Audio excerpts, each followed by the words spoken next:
நம்ம ஒரு வழியாக வந்தாச்சுங்க.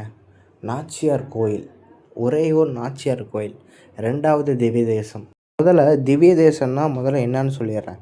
ஆழ்வார்களால் மங்களாசாசனம் பாட்டு, பெருமாள் மீது மங்களாசாசனம் செய்யப்பட்ட கோயிலே பார்த்துட்டிங்கன்னா 108 திவ்ய தேசம்னு சொல்லுவாங்க.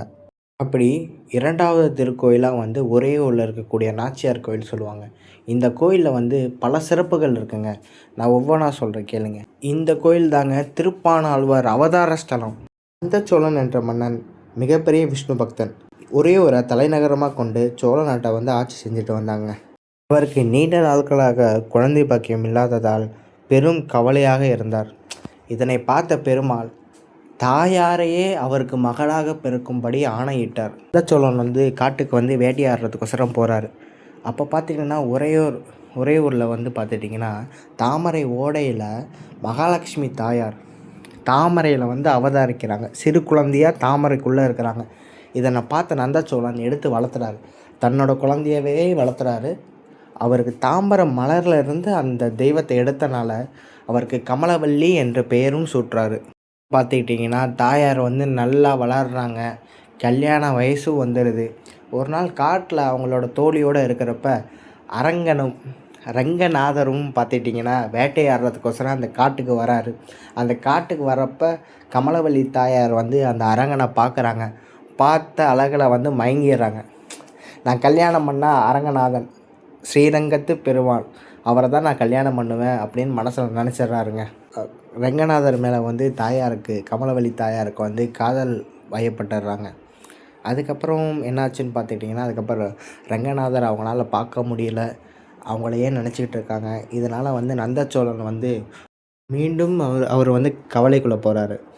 அன்றைக்கி நைட்டு கனவுலேயே பெருமாள் தோன்றி, தாயாரை நான் தான் உனக்கு மகளாக பிறக்க வச்சேன், அதனால் நீ கவலைப்படாத, நானே அவளை கல்யாணம் பண்ணிக்கிறேன், உன்னோட பொண்ணு ஸ்ரீரங்கத்துக்கு கூட்டிகிட்டு வா, நானே கல்யாணம் பண்ணிக்கிறேன்னு சொல்லிட்டு பெருமாள் சொன்னோட்டி காலையில் நந்தச்சோழனுக்கு அவ்வளோ சந்தோஷம்.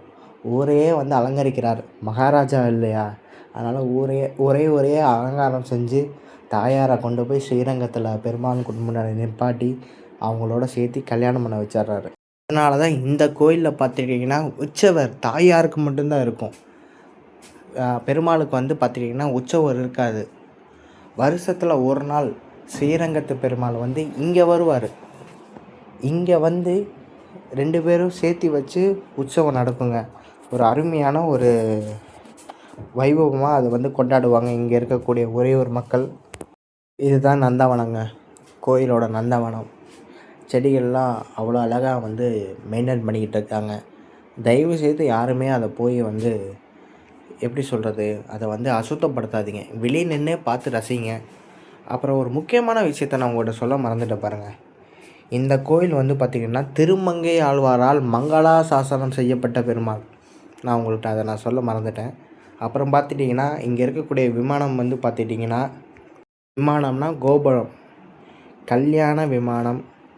அப்புறம் ஒரு தீர்த்தம் இருக்குங்க, பார்த்துருப்பீங்கன்னு நினைக்கிறேன். முன்னாடியே நான் உங்களுக்கு காமிச்சிருப்பேன். அந்த தீர்த்தத்தோட பேர் பார்த்திங்கன்னா தீர்த்தம் அப்படின்னா குளம். அந்த குளத்துக்கு பேர் கல்யாண தீர்த்தம்னு சொல்லுவாங்க. கமல புஷ்கரணி. எல்லா பெருமாள் கோயிலையும் பார்த்துட்டிங்கன்னா பரமபத வாசல் வழியாக பார்த்திங்கன்னா பெருமாள் தான் வெளியே வருவாங்க.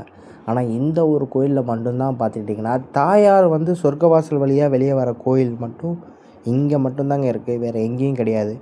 அதுவும் பார்த்துட்டிங்கன்னா என்றைக்கு வருவாங்கன்னா வைகுண்ட ஏகாதசி அன்றைக்கி வரமாட்டாங்க.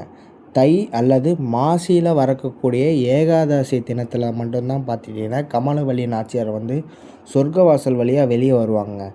பங்குனி மாதம் ஆயில்ய நட்சத்திரத்தில் அன்றைக்கி தான் பார்த்திங்கன்னா ஸ்ரீரங்க நம்பெருமாள் இந்த தளத்தில் எழுந்தருள்வார். நான் சொன்னேன்ல உங்ககிட்ட 2 பேருமே திருக்கோலம் ஒரு நாள் இங்கே ஸ்ரீரங்க பெருமாள் வருவார்னு. அது என்றைக்குன்னு பார்த்திங்கன்னா பங்குனி மாதம் ஆயில்ய நட்சத்திரத்தில் அன்றைக்கி பெருமாள் இங்கே வருவார். 2 பேர்த்துக்குமே சேர்த்து சேவை நடக்கும் இந்த கோயிலில். நம்ம இங்கே இருக்கக்கூடிய பெருமாள் பிரயோக சக்கரம் வச்சுருப்பாருங்க. அவ்வளோதான் இந்த கோயிலோட சிறப்பம்சங்கள். நான் அப்படியே பெருமாள் கோயிலுக்கு அப்படியே பெருமாளுடைய பிரசாதம் வாங்கிட்டு அப்படியே நான் இந்த உரையாடலை முடிச்சுக்கிறேன். நன்றி, வணக்கம்.